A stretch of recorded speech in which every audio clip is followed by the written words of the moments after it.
Okay, 8th grade Garnet Valley Middle School physical science students. Today we're going to do a virtual pulley lab, and I'm assuming if you're here on this video, you've already gone onto Schoology and opened up the lab sheet for this. And as we said in the directions, you can either print that out or just get a piece of paper and write down the data as we collect it here. And just make sure you want to use the right letters. Each box on the lab sheet has a letter associated with it, so you want to use that. So I have a block and tackle system set up here on this playground, and what block and tackle pulley means is that there are 4 pulleys for this particular one attached to the top of the playground, and then there are 4 additional pulleys on the bottom that will be attached to the cat litter. And when you use a combination of movable pulleys, the ones on the bottom move with the cat litter, and fixed pulleys, the ones at the top don't move, they're attached at the top there. That's what they call block and tackle. So in order to do this lab, we need to figure out how much work it takes to lift the cat litter. Let's say we're gonna go 30 centimeters off the ground. In order to do that, we're gonna need to know first how much this cat litter actually weighs in newtons, because we don't wanna work in the English system. So let's have a look at that. Okay, so we've hung the cat litter from the scale, and let's just go in there and get a reading. And that is 164 newtons. That's the weight of the cat litter and the container and that little bit of rope. And so we're gonna write that down under step 1, box A.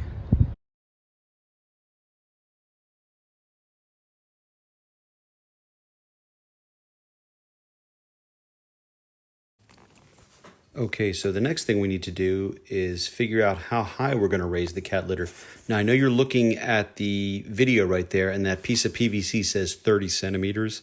In fact, that is 50 centimeters, and that's because I cut 30 centimeters off, and then I grabbed the wrong half when I walked out the door. So there you go. We're actually going to go 50 centimeters high.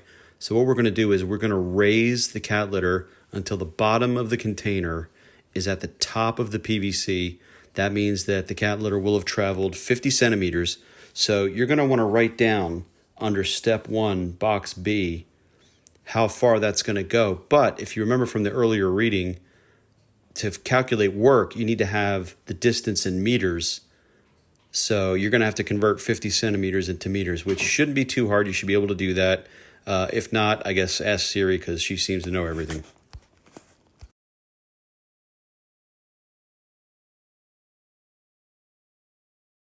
Okay, so now to figure out how much work you're putting into the system to lift the cat litter up, we're gonna need to measure how much force we're applying to the rope, and we will attach the scale to the rope, and we need to know the distance that the rope traveled. So what I did was I used this Mickey Mouse hand chip clip to mark where the rope is right at the pulley, and then we'll measure how far away the chip clip gets from the pulley to figure out what the distance was. Okay, so we're all hooked up. Let's give it a pull and just see how many newtons this takes. It's about 41 newtons, and I'm doing that with one finger. Just imagine if you tried to lay on your side and lift up a thing of cat litter with one finger, using just your muscles like that, how much easier this is now.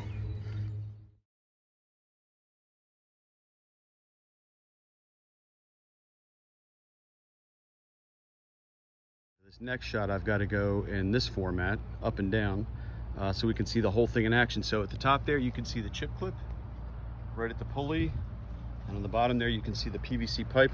Let's see how far that chip clip has to move to raise this thing off the ground. Still going. Hang on.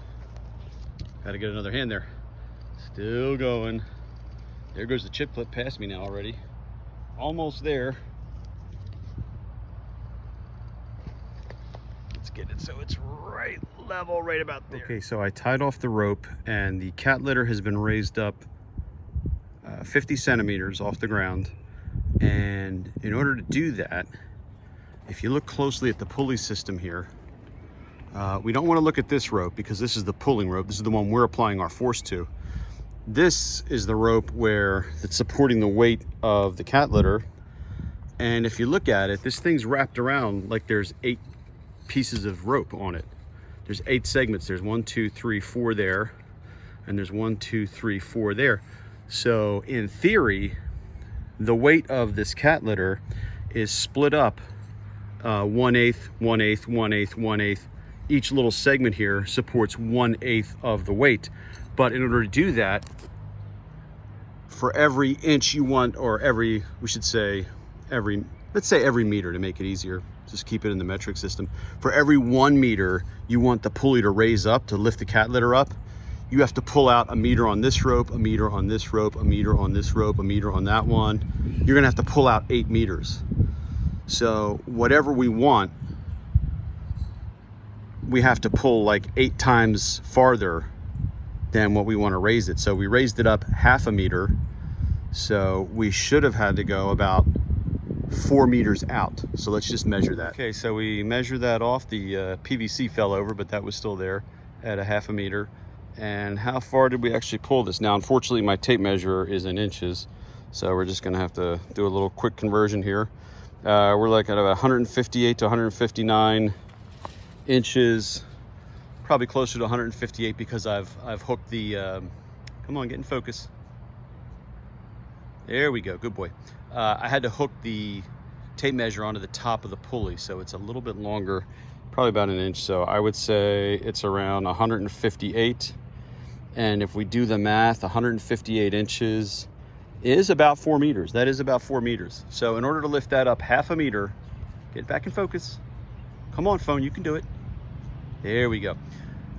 To get that up 1/2 meter, we had to pull 4 meters of rope out of there. And that makes sense because, like we said, there's 8 wraparounds in there. And so for every 1/2 meter, we want that kitty litter to go up, we have to pull a 1/2 meter out of each one of those segments. So 8 halves is 4, and it works. After you write 4 meters in box E under step 2, you know the force we applied, which was 41 newtons, the distance we applied it, that's the work input, that's what we put into the machine. And you can figure out what that work was, and then you've already figured out the work output, and you've rounded those off to 2 decimals. Actually, you shouldn't have any decimals at all until you actually get to the efficiency part. And I swear to you, I did not plan this way, that the numbers came out this nice and even. It just happened. So when you calculate the efficiency for this machine, and the directions for that are in the lab, you're going to see that this was not the most efficient pulley system, but it was relatively inexpensive on Amazon, so there's a lot of friction in it. I could probably take it apart and oil up the wheels inside and maybe make it a little better, but it got the job done. If in a perfect world, if there were no friction and we could ignore the weight of the pulley and the rope itself, we should have been able to probably lift this with about 20 newtons of force. That would have been 1/8 of the weight of the box of cat litter and all that. But, you know, like I said earlier, when you use simple machines, they create a little more work for you, but it is easier work because I was able to pull that up very easily with one finger. I hope you enjoyed this, and stay safe, everybody.